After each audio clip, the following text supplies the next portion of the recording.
Olá pessoal, no vídeo de hoje, Renan Santos vai analisar a recente condenação de 14 anos de prisão imposta a Débora Rodrigues dos Santos por pichar a estátua da Justiça em frente ao STF. Não dá pra dizer sequer que as ações do Alexandre de Moraes vêm sendo ações inteligentes. Eu digo isso porque houve agora uma captura de um desses caras que tava aprontando, algum desses bolsonaristas foi preso agora. Teve uma mulher que foi condenada, a que pichou com batom uma estátua, foi condenada a 14 anos de prisão. São 14 anos de prisão pra uma mulher que, olha só, eu vou tentar analisar com alguma frieza aqui. Ela queria um golpe de Estado? Certo que sim.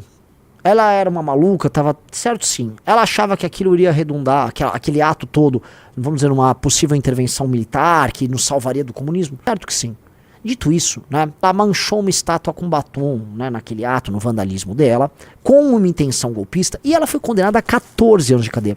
Eu não acho que num país que um bandido sequer é preso, que um assassino sequer é preso, prender ela por 14 anos, eu não acho que é razoável. E eu não tenho nenhuma simpatia por ela. Eu volto a colocar, eu acho que ela estava ali defendendo um golpe de Estado, sim. Mas ela foi engambelada, foi. Ela sofreu lavagem cerebral, certo que sim.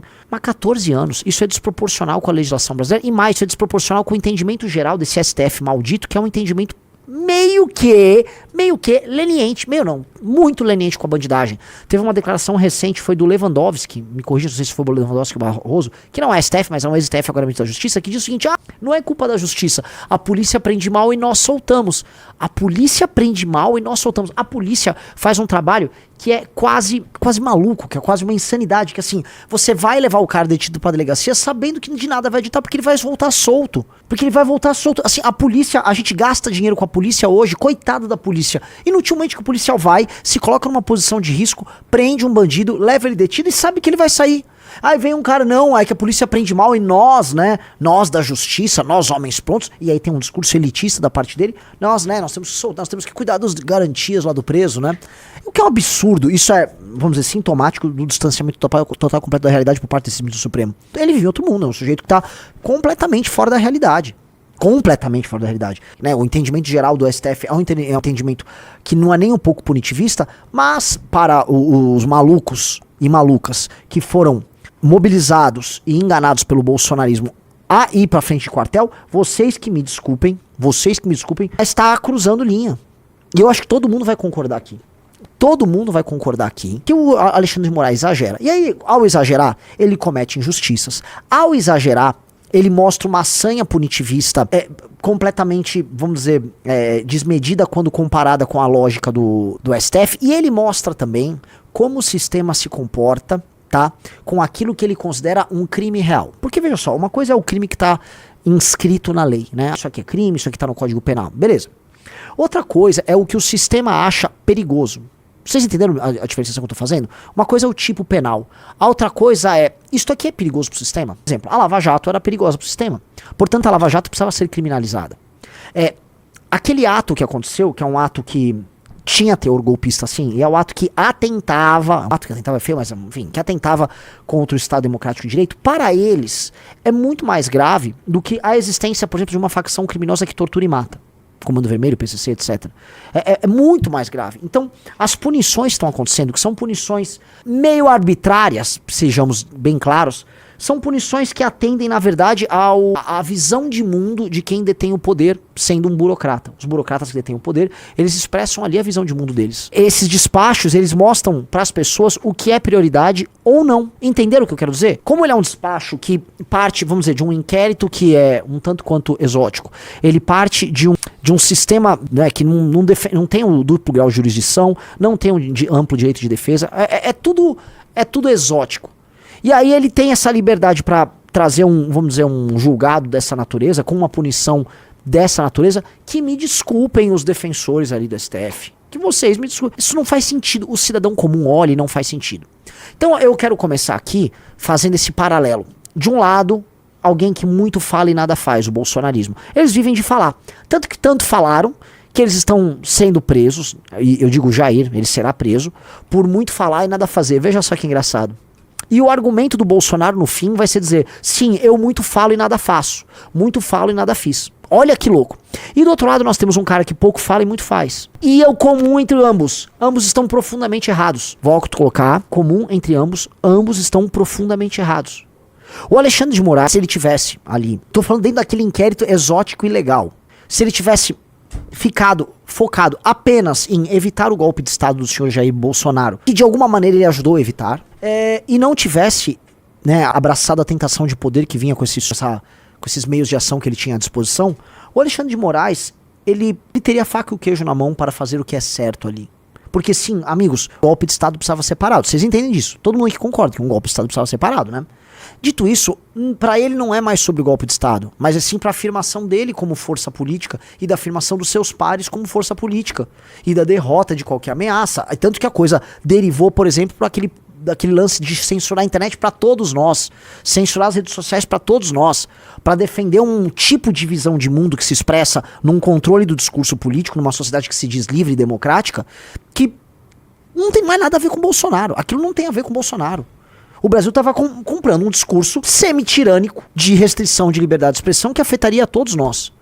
Então, sim, o Alexandre de Moraes, como qualquer pessoa que vê a tentação do poder, ele pegou essa tentação e ele deu uma lambuzada ali. Ele cruzou muito as linhas. E o fato deles não perceberem isso mostra, como eu já falei aqui, o distanciamento da realidade. O distanciamento da realidade. Brasília, né? A ideia de Brasília era tirar dos grandes centros urbanos, é criar uma cidade no meio do Brasil, e a cidade levaria desenvolvimento do Brasil, mas também afastaria, vamos dizer, dos grandes fenômenos urbano-populares, né? De fenômenos de massa, sindicatos, rebeliões, movimentos de estudantes e tal. Brasília é uma cidade toda afastada. Brasília é uma cidade toda aberta. Para você ter uma aglomeração em Brasília é uma dificuldade gigantesca, porque não dá para aglomerar. Os espaços são abertos, você não tem ruas, vielas, você não tem beco, você não tem esquina, você não tem nada, né? Então Brasília não foi feita para Brasília, foi feita para um isolamento. E ela se isola. E ao se isolar, né, o poder se isola e o poder não quer prestar contas para a sociedade. O poder quer ser distante, que o poder quer ficar, né, longínquo. É natureza normal do poder. O poder gosta de se expressar dessa maneira. O poder quer o máximo de ação, né, e o mínimo de questionamento. E esse distanciamento, e essa visão distante, e essas prioridades, elas estão cobrando um preço. É uma guerra muito desgastante, eu volto a colocar, para ambos os lados. Ainda que o bolsonarismo, tá, enxergue, vamos dizer, o surgimento para ele de uma causa. E para um bolsonarista, vamos dizer, a causa está ficando clara e os Bolsonaro estão tentando se tornar defensores daquelas pessoas que eles mesmos mobilizaram para assumir aquele risco de ficar na frente do quartel. E como nós somos, vamos dizer, quase solitários em denunciar para as pessoas que aquelas pessoas que estão presas por causa do Bolsonaro, porque antes de caírem na armadilha do Xandão e do Flávio Dino, vamos lembrar aqui, eles foram empurrados lá por outra armadilha, a armadilha do Bolsonaro. Porque não dá pra falar que não foi armadilha, eles ficarem na frente do quartel após ouvir mentiras que foram criadas pelos Bolsonaro. Ou seja, aquelas pessoas foram obrigadas a assumir um risco imposto pela turma do Bolsonaro que queria colocá-las em risco para que elas fossem bucha de canhão numa tentativa de golpe de Estado. Todo mundo entendeu isso, acho que isso aqui é claro pra todo mundo. Então eles entendem as coisas dessa maneira, eles trabalham com as coisas nesses termos e é natural que, enfim, essa relação seja chamada de relação abusiva. A relação que o Bolsonaro tem com essa turma é naturalmente abusiva, não é uma relação de respeito. Eu olho essa história, né, e... Enfim, essas pessoas que estão presas, elas tinham que olhar pro Bolsonaro e pro Xandão e falar, vocês acabaram com a minha vida. Foram os Bolsonaro e depois o Xandão. Naturalmente sabendo que essas pessoas também precisam fazer uma revisão de todas as ações dela, porque elas estavam tentando, elas estavam tramando e trabalhando de maneira ridícula, sim, mas elas estavam trabalhando para um golpe de Estado, né? Porque eu odeio quando falam assim, essa manicure, reparou que já pintou umas 30 boleiras, umas 1000 vovós e uma manicure. Então essa é uma cabeleireira, outra é uma manicure. Eles gostam de mostrar assim, profissões meio brejeiras, meio simples. Olha essa simples dona de casa. Não, essa manicure, uma manicure que eles gostam. Veja só, era um movimento de massa. Essas pessoas, por mais que ela seja uma manicure, ela estava participando de uma intentona golpista. E ela, não importando ser manicure, queria ali, né, fazer um esforço para que caos acontecesse e as forças armadas fossem mobilizadas. Esse era o sonho delas. Porque eu acho muito engraçado, isso é muito engraçado, que a galera quer fingir que não houve uma tentativa de golpe, né? Mas como essas pessoas? Isso não é um movimento golpista. O movimento golpista tinha que pegar em armas. Meu amigo, realmente você tem que dizer que o movimento golpista brasileiro não era sobre eles montarem uma milícia armada. Nunca foi. Eles estão desde a época do Olavo de Carvalho, este é um dos grandes filhas da puta dessa história, acreditando que o artigo 142 da nossa Constituição prevê uma intervenção militar.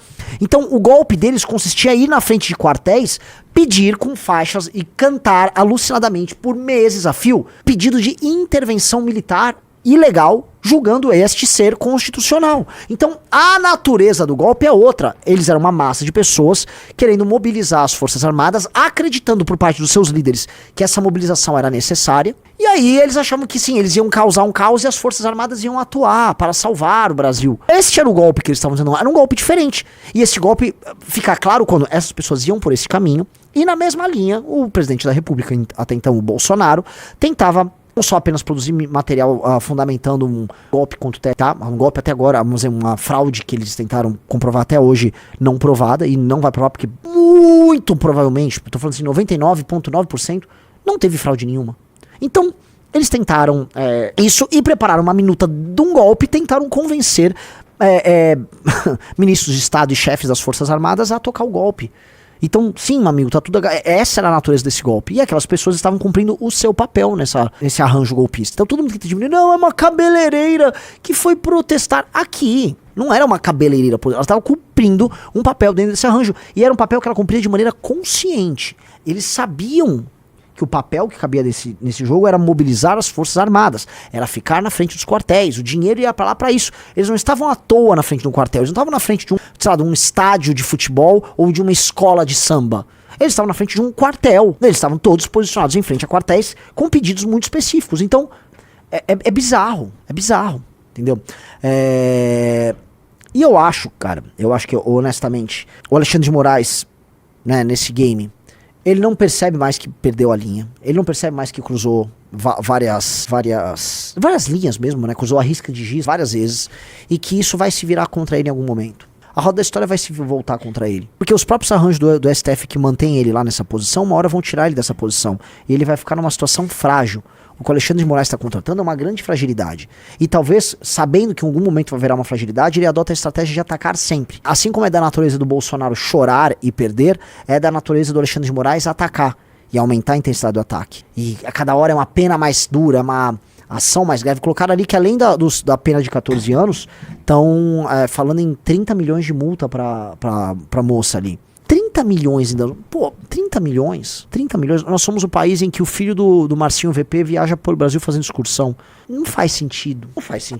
Eu sei que ela é uma criminosa. Eu não sei se é o caso específico dela. Ela estava na manifestação do dia 8 de janeiro? Ela participou das invasões dos prédios públicos? Se foi isso, assim, é muito difícil, né? Mas, dito isso, o julgamento, o processo, o direito de defesa e essa punição, tudo isso cruza muitas linhas. E o Alexandre de Moraes vai precisar entender, isto vai se voltar contra ele, sim. Tá? Não